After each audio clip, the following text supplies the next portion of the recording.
Shri Chandrashekhar, honourable member. धन्यवाद सभापति जी।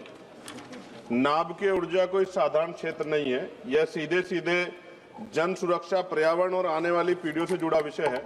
ऐसे संवेदनशील क्षेत्र में निजी कंपनियों को प्रवेश देना गंभीर चिंता का विषय है। सरकार कहती है कि निजीकरण से दक्षता आएगी, लेकिन मेरा प्रश्न है, यदि दुर्घटना होगी तो जवाबदेह कौन होगा और पीड़ितों को न्याय कैसे मिलेगा? यह विधेयक कॉरपोरेट को सुरक्षा और जनता को असुरक्षा देता है। सरकार कहती है कि नियामक बोर्ड में वैधानिक दर्जा दिया गया है, लेकिन खंड 7 से और 20 देखें, नियुक्तियां सरकार करेगी, शक्तियां सरकार तय करेगी, हटाने के अधिकार भी सरकार के पास होगा। तो मेरा प्रश्न है, क्या ऐसा नियामक वास्तव में स्वतंत्र होगा? नियामक संस्था को वैधानिक दर्जा देना पर्याप्त नहीं है। सवाल यह है कि वह सरकार और निजी कंपनियों से स्वतंत्र होगी। सभापति जी, हम SC/ST के प्रतिनिधि के तौर पर यहाँ हैं।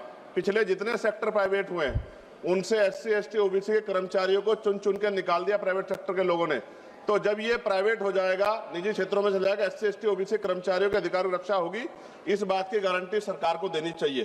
खंड 3, 7 और 9 के माध्यम से नाभिकीय क्षेत्रों में निजी कंपनियों को लाइसेंस और सुरक्षा प्राधिकार देकर प्रवेश का रास्ता खोला गया है, लेकिन मेरा प्रश्न, क्या मुनाफे पर चलने वाली कंपनियां सुरक्षा को सर्वोपरि रखेंगी? महोदय, परमाणु दुर्घटना की कीमत कंपनी देश की जनता को चुकानी पड़ती है।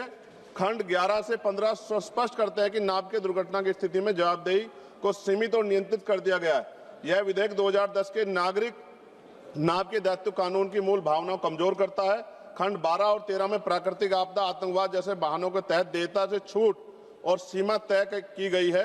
खंड 14 सरकार की देयता को भी सीमित करता है। नाभिकीय दुर्घटना का प्रभाव सालों तक नहीं बल्कि पीढ़ियों तक रहता है, लेकिन यह विधेयक पीड़ितों के अधिकारों पर कानूनी कैप लगा देता है। महोदय, खंड 15 के अंतर्गत निजी संचालकों के लिए बीमा अनिवार्य है, लेकिन सरकारी नाभिकीय प्रतिष्ठानों को इससे छूट दी गई। ये दोहरा मापदंड क्यों? क्या सरकारी संयंत्रों में दुर्घटना नहीं हो सकती है? खंड 5 और 25 के तहत यूरेनियम, थोरियम अन्वेषण और संवेदनशील गतिविधियों पर केंद्र सरकार का पूर्ण नियंत्रण स्थापित किया गया है, लेकिन विस्थापन, जल प्रदूषण, रेडियोधर्मी कचरे पर स्थानीय जनता की सहमति और पारदर्शी जन सुनवाई का कोई मजबूत प्रावधान नहीं है। अंत में सभापति जी, हम विकास के खिलाफ नहीं, लेकिन जन सुरक्षा कीमत पर विकास स्वीकार्य नहीं। इसलिए मेरी मांग है कि इसको JPC में भेजा जाए। धन्यवाद। जय भीम, जय भारत। Thank you.